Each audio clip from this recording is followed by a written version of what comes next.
Welcome to another episode of This Is Why I Don't Vote, a podcast. Season 3, Episode 39. Your safe space to discuss sports, politics, social issues, and even religion, where we will take it all very seriously, but not too seriously.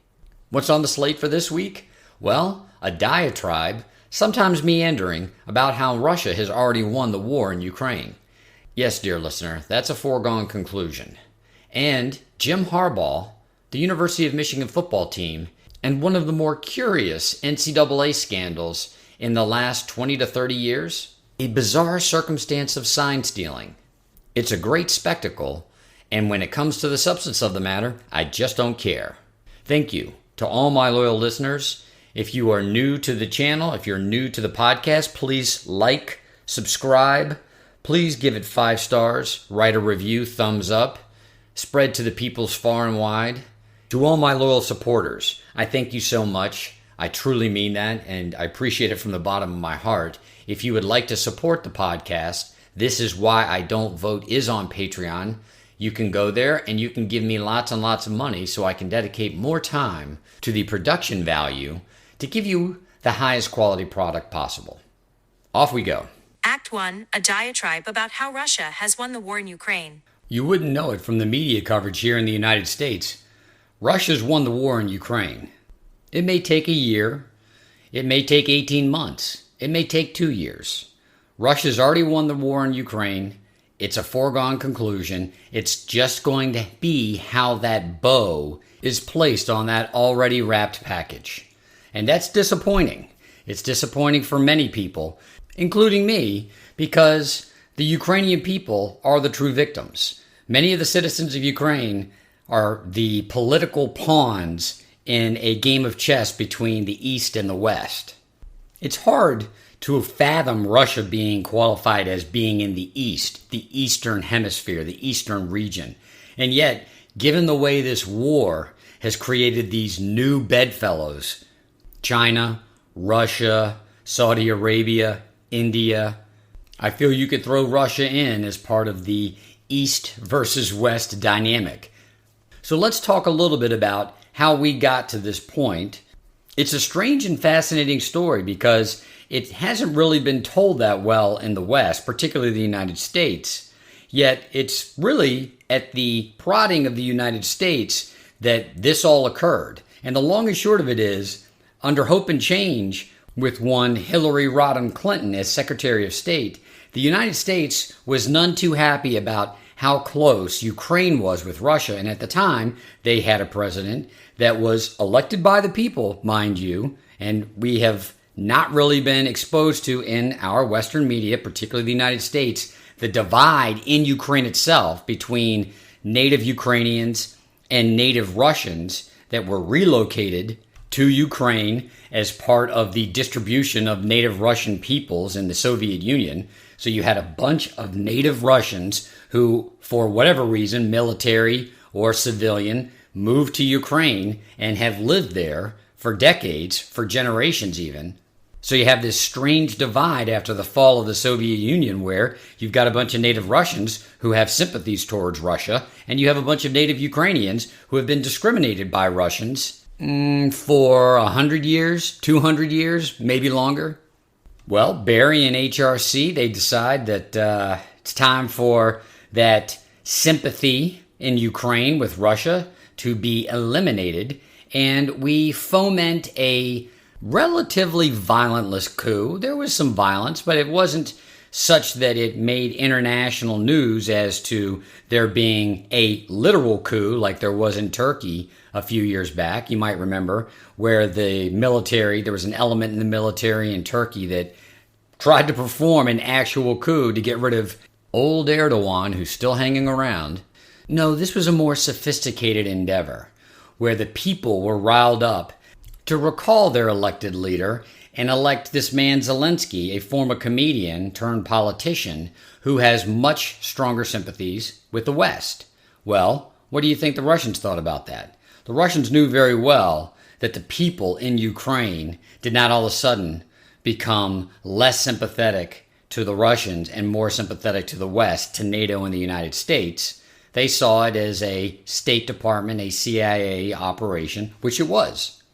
Was this bloodless coup? And again, it really wasn't bloodless, but I can't really think of another term of art to give it its proper due.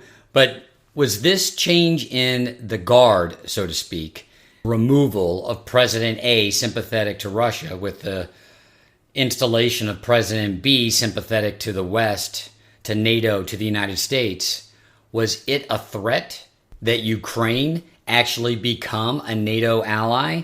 Yes, it was. Yes, it certainly was. Of course, I'm not going to go into it all, but that was batted around at the time. And you hear this on the news, and you hear it a lot, and a lot of people, it's not really put into its proper context. NATO existed because the Soviet Union had what was called the Warsaw Pact. Here's a 30-second overview. World War II happened. Did you hear about that? We won. USA, USA, USA. The Soviet Union, they won as well. So the Nazis invade Soviet Russia pushes the Nazis back, and when the Soviets went through every one of the countries that the Nazis had conquered, they said, guess what? We're not leaving. And whatever communist element that exists in this country that's been resisting the Nazis, they're going to be in power. So you had Poland, you had the Czech Republic, or as it was known then, Czechoslovakia, you had Romania, all of those countries. They're now basically Soviet satellites. They are Soviet satellite countries. They are newly communist governments that are operating under the thumb of Joseph Stalin and the Soviet Union. These countries are labeled the Warsaw Pact. These are Soviet satellite countries that buffer the Soviet Union from the West. The West being Western Germany, Austria, Italy, Greece, France, Britain, Spain, all of the European countries. This alliance is labeled the North Atlantic Treaty Organization, or NATO. Strangely, when the Soviet Union fell and the Warsaw Pact fell, NATO never fell. Were promises made to the new Russia that NATO would eventually dissolve? Yes, actually. And then were promises made that NATO would not expand eastward towards the Russian border? Yes. And then were promises made that once certain countries, I see you Poland, once those countries were admitted as NATO allies, they would be the last entries. There wouldn't be any more eastward expansion of NATO towards Russia. Well, this is an interesting story in that it's really not that well known in the United States. I've spoken to people about this, people that I know are educated, that I know are successful, that I know are well versed in at least domestic politics, and this 30-year mosaic of a story isn't really well known. It's not well known that the West, the United States, and its NATO allies had been pushing eastward towards Russia for decades. Now, an analogy that might make sense to all of you is that when the communists came into Central America and the Caribbean islands, the United States freaked out, did we not? We had an entire war that we waged to make sure that Cuba, that Nicaragua did not turn or stay communist. One of those was successful, one of those was unsuccessful. The United States, rightfully, has a bright red line. Do not infiltrate in our hemisphere your wacky political government schemes. If you do it, it's going to put us on a bad footing with you, and we're going to smash your proxies that are trying to accomplish it. I hear a lot of back and forth when it comes to Ukraine as to whether or not the United States was acting with malice aforethought, that there was a programmatic, a bureaucratic endeavor, a movement, an initiative to eventually create a war with Russia through the proxy Ukraine. I say it on the podcast all the time, so I have to say it now. I don't very frequently endorse the malice aforethought theory. I'll go with Napoleon. That movie's coming out soon, so I think the timing is apropos. Never attribute to malice what incompetence will explain. Accordingly, if you look at the posture of a number of different administrations over the course of the last 30 or 40 years, could it be incompetence that would lead us to a place where we have created the spark for a war between Russia and Ukraine? Then again, you've got the bureaucracy of the Pentagon, the military-industrial complex, the State Department, and as I've argued on this podcast, although the heads of these departments might change, the bureaucracy doesn't. That is what is the quote-unquote swamp, is that you've got bureaucrats that live in Washington, D.C. for 30 or 40 years, and yet you've got a different administration every 4 to 8 years. Now, how is that possible? It's because these bureaucrats are operating within the dynamic created in Washington, D.C. They may move out of an agency and into some other kind of think tank or some other private group. They're just posturing. They're just biding their time. And very often their influence can still be felt on these agencies even though they've left. Add in the fact that over the course of the last 30 to 40 years, the two political parties have basically been merging into one, particularly when it comes to foreign policy, and you really don't have a divergence of thought or opinion, or particularly of policy when it comes to Russia, when it comes to NATO. The fact that you haven't had one president challenge NATO and its place in the military security paradigm until Donald Trump, that's telling. And some of us may be wondering, why do we still have NATO? Let me give you my theory, dear listener. It's not that complicated. It's the military-industrial complex in the United States using these European NATO members as proxies for all of the weaponry that we want to sell to them, that we want to have tested out, that we want to continue to have researched, pioneered, implemented. I didn't come up with this argument. It's becoming more and more popular. I am a subscriber that having NATO exist and having the United States be its primary donor, this is what allows all of these other European countries to have socialized healthcare. If you want to understand how socialized healthcare is so popular in Europe, just look in your own wallet. The United States pays for that. As we have seen illustrated in this Ukraine war, we're the ones funding that war. NATO gives very little money. And all of these European nations, in comparison to the money that has been donated, and that's what it's been, donated by the United States, it's minuscule. The United States is paying for the security apparatus for practically all of Europe. And because these European nations don't have to pay for their own state security, they can spend that money on socialized services for their citizens. Trump may not have had a delicate hand in the way he negotiated it, but coming out and saying other nations in Europe need to buck up because the United States isn't going to support NATO in the manner which it had for decades, that was well known in the Pentagon. That was well known in the bureaucracy of Washington, D.C. It wasn't well known amongst the American people. Harken back, dear listener, reflect. How often do you remember seeing any kind of media story in the 90s and the early aughts about how much money the United States was contributing to NATO, how that contribution really constituted the security state for all of these NATO members, and how much money these members were then able to put back into their own civil society, particularly in healthcare, for socialized services? I'm rambling on now. I could do an entire segment on this, and I probably should. I'll sum up that NATO is one of the many justifications for why we have almost $1 trillion annual budget for the Pentagon, for the military every year. That kind of money and that kind of contribution is going to be hard to cut away. Russia feels threatened. Russia invades Ukraine. Again, the Ukrainian people really don't deserve what happened to them. We rightfully support their sovereignty, their independence. And yet, when there was an opportunity for peace, mind you, Zelensky was ready to come to the table. Putin was ready to come to the table. Boris Johnson goes over to Ukraine and puts the kibosh on it because the West didn't want there to be peace. The West wanted Russia to bleed. Well, Russia has bled, and so has Ukraine. And after $140 billion, Russia's won. Now, you're not going to hear it come out in the news that way. You're going to hear it come out in the words of stalemate. There is no stalemate.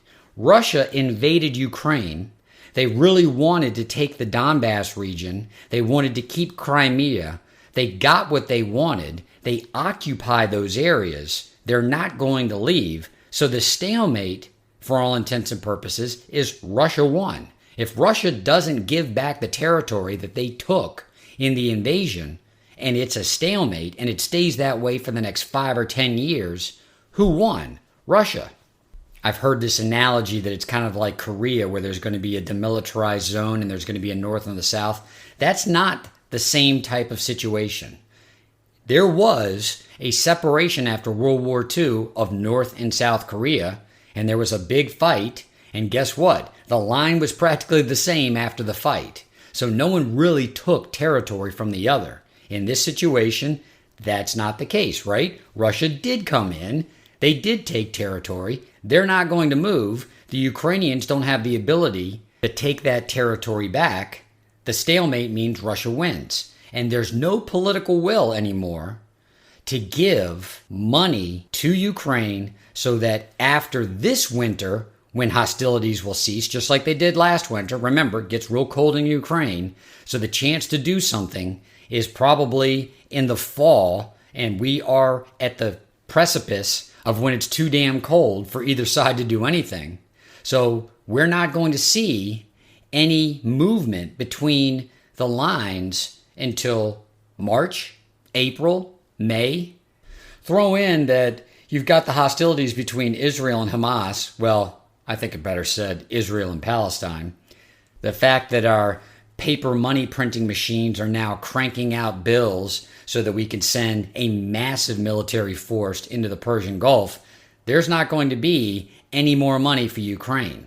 I believe it's already starting to leak in the media, these little quips here and there, that perhaps Ukraine needs to start talking about what would be an honorable peace. And I'm using that term loosely and lightly. Honorable peace was what Nixon and Kissinger used in Vietnam to try to placate two factions that they had to address in the United States, those that wanted to leave the war and those that wanted to continue the war until it was quote unquote won, which of course no one could define. No one could define going in, no one could define going out. And does that not describe Vietnam, Iraq, Afghanistan, and hell, now Ukraine? So, given that Russia has won the war, whether or not you call it a stalemate, whether or not you call it a victory, so where does that leave us, dear listener? As much as the embargo might have hurt Russia when the West imposed it after Russia invaded Ukraine, Russia's doing fine now. And it's actually created these allegiances between Russia and China, Russia and Saudi Arabia, Russia and India, that maybe the United States saw coming. If they did, if the people in the State Department, if the people in the Pentagon, in the military-industrial complex saw that coming, they're fools, because it's completely changed the dynamic, the power dynamic on planet Earth. It could take decades for the United States to regain its foothold, its standing as the world's foremost superpower, which maybe I'm just being jingoistic.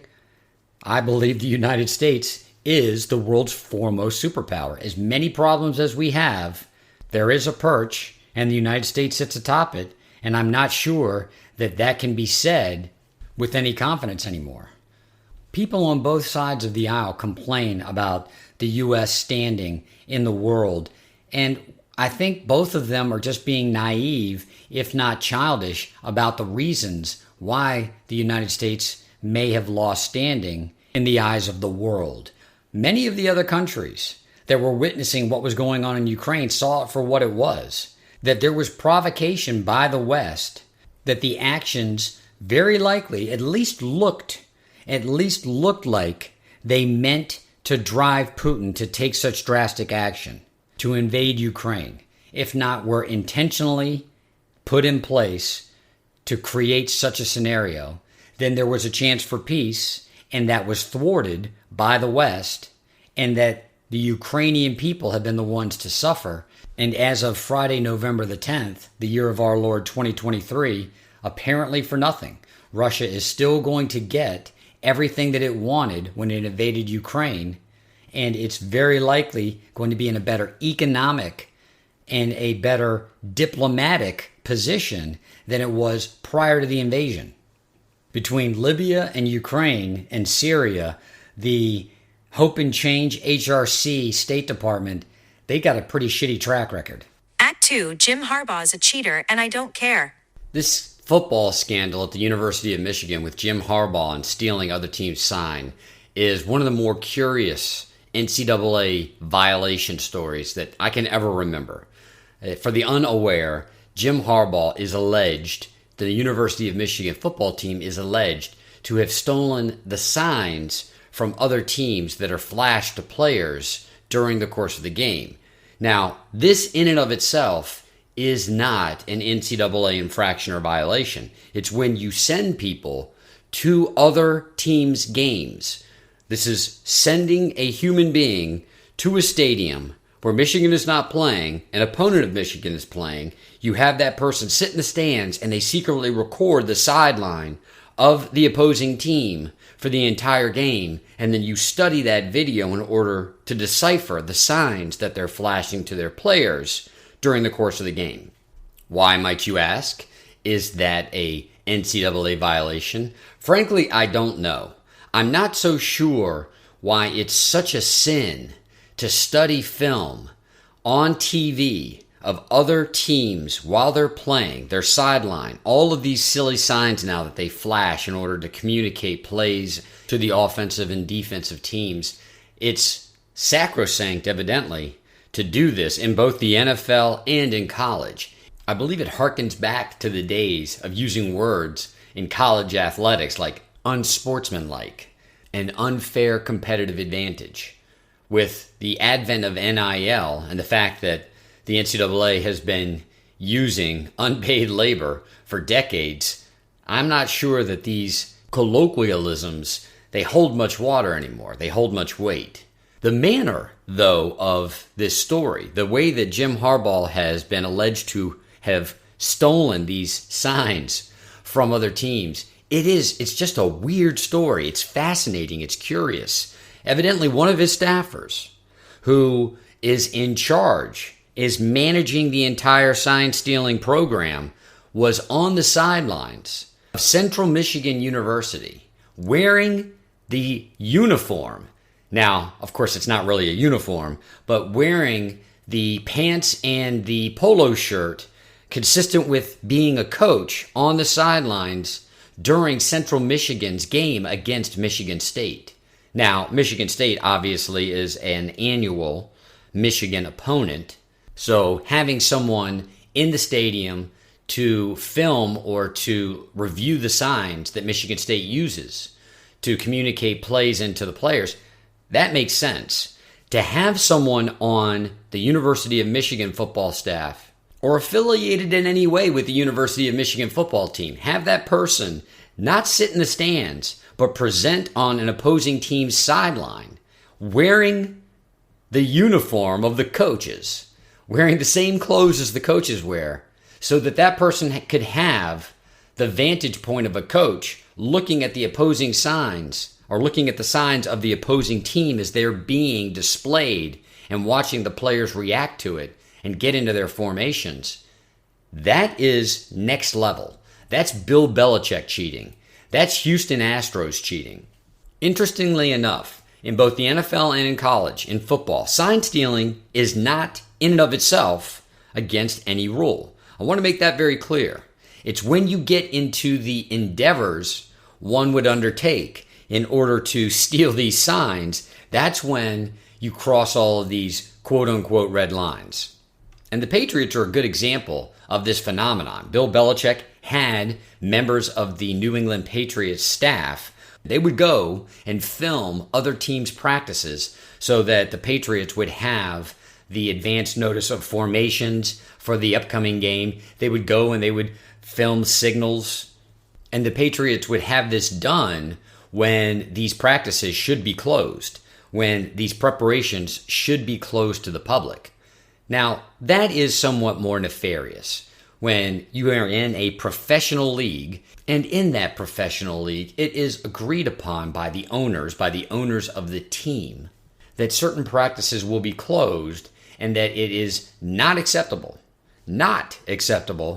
for another team to send someone to film that practice, a practice that is a walkthrough for the game plan that it's going to be executed by the players against said team, against your team, and you have somebody go in there, sneak in there, and film it.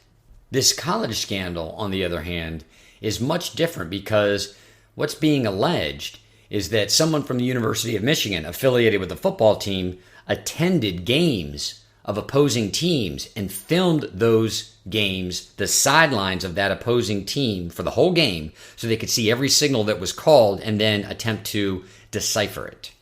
As stated in the title to this segment, I don't care. I really don't care. It's one of those NCAA rules that when the infraction comes down, I don't care. And most people appear not to care. They only care insofar as it might be an infraction that Jim Harbaugh has to spend some more time in a suspension for, or it might impact the University of Michigan's bowl eligibility, their playoff chances. It might impact their scholarship numbers. Really, it's all schadenfreude, right? It's more just vitriol for Michigan and Jim Harbaugh and the football team than it is this pearl-clutching violation that the school should be punished for. There isn't much place for this righteous indignation here. So we've seen it in college with the Michigan Wolverines and Jim Harbaugh. We've seen it in the pros, in particular the New England Patriots. We've seen it in baseball for years. And the biggest offender in the last 25 years and the most sophisticated offender and probably the most guilty party out of all of the parties that I've mentioned in this segment, the Houston Astros, they brought sign stealing into the 21st century. We hear about it, though, periodically. This is not a new phenomenon. It's not something that is uncommon. It's very likely that most teams have someone on their staff in college and in the NFL, in football, that focuses on stealing signs. And it's really not stealing because these signs are being flashed on the sideline all throughout the game. And you can watch the players react to those signs. Really, it's sign deciphering. As far as college football scandals go, it's a nice oddity, it's a nice sideshow. I just don't care about the implications. In the immortal words of the king, Richard Petty, if you're not cheating, you're not trying. This is Why I Don't Vote, a podcast.